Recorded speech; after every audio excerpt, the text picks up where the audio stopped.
इस धारावाहिक के सभी पात्र सत्य घटना से प्रेरित है। इसका किसी जीवित या मृत व्यक्ति, धर्म, मजहब या शहर से कोई संबंध नहीं है। अगर ऐसी कोई घटना किसी पात्र से या व्यक्ति से जुड़ी हो तो इसे कृपया संयोग समझा जाए। इस धारावाहिक में इंसानों के रहते किसी भी जानवर का इस्तेमाल नहीं किया गया है। वैधानिक चेतावनी: सिगरेट या बीड़ी या तंबाकू से बनी किसी भी वस्तु का सेवन से कर्क रोग हो सकता है, परंतु किसी इंसान को परिवार से दूर करना, परिजनों से बात नहीं कराना, जितना हो सके उसे अकेले रहने पर मजबूर करना, ये किस रोग की श्रेणी में आता है? इसका कोई मेडिकल टर्म्स आपके पास हो तो कृपया कमेंट्स करके बताइए। नमस्कार दोस्तों, कथानक प्रारंभ करने से पहले आपको बता दूं, नाम इनिशियल के तौर पर हैं। कयास और प्रयास आपको थोड़ा लगाना रहेगा और इस एक संरचना के विषय में आपका ध्यान आकर्षित करना चाहूंगा, जिससे आपको ये मिस्टीरियस स्टोरी पजल सॉल्व करनी सी लगे। Okay, so let's start to our story.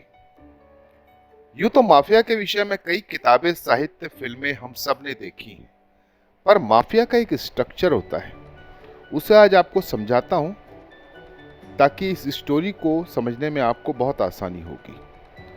सबसे पहले आउटर लाइन पे जो आता है उसे कहते हैं आउटसाइडर, जो टैलेंटेड होने के बाद भी काम की तलाश में मारा मारा फिरता है।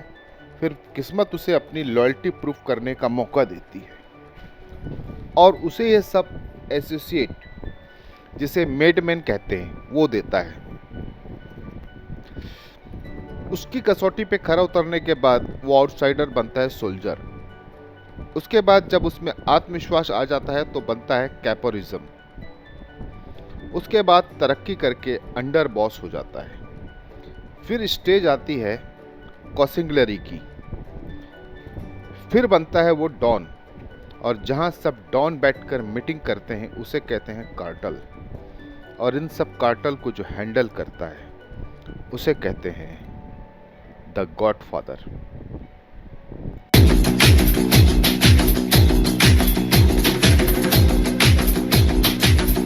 इस संरचना को ध्यान में रखकर आप स्टोरी को पूरा एंजॉय करेंगे।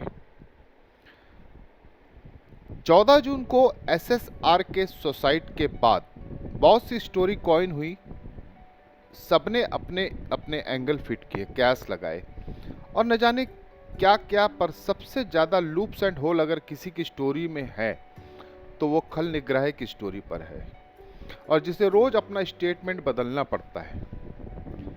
केआर ने जो लगातार घुस घुस कर निकाला है, अब तो एसएस ने 26 पॉइंट पर पूरा खल निग्रह को एक्सपोज कर दिया है। फिर एक रहस्यम खुलासा प्रेस कॉन्फ्रेंस में एनआर ने कर दिया। डीएस सुसाइड केस पर विक्टिम के प्राइवेट पार्ट पर चोट का निशान कैसे आया, उसको खलनग्राह ने डिटेल में क्यों नहीं कलेक्ट किया, फॉरेंसिक में इसको ध्यान में क्यों नहीं लाया। फिर दूसरा सवाल खड़ा और सनसनीखेज खुलासा किया कि सुसाइडल पॉइंट से थोड़े फासले पर एक डीएम का घर था, जहां पार्टी में रात एके, जूनियर 80 और सन, SUN सन ऑब्लिक SON सन भी था। उस पार्टी में डीएस जो मैनेजर थी वो भी थी। उसने वहां से आने के बाद एसएसआर को कॉल किया था, और बस वहीं से शुरू होता है स्टोरी में ट्विस्ट। क्यों? क्योंकि एसएसआर प्रेस कॉन्फ्रेंस करना चाहता है और वो एक्सपोज करने वाला होता है, और इसकी भनक कैपोरिज्म को पता चल जाती है। एक आउटसाइडर कल म्यूटनी करने वाला है, जिससे अंडर बॉस बहुत नाराज हो जाता है। वो इसकी सूचना कोसेंगलरी के को देता है और वो उसे अपने बॉस के पास बता देता है।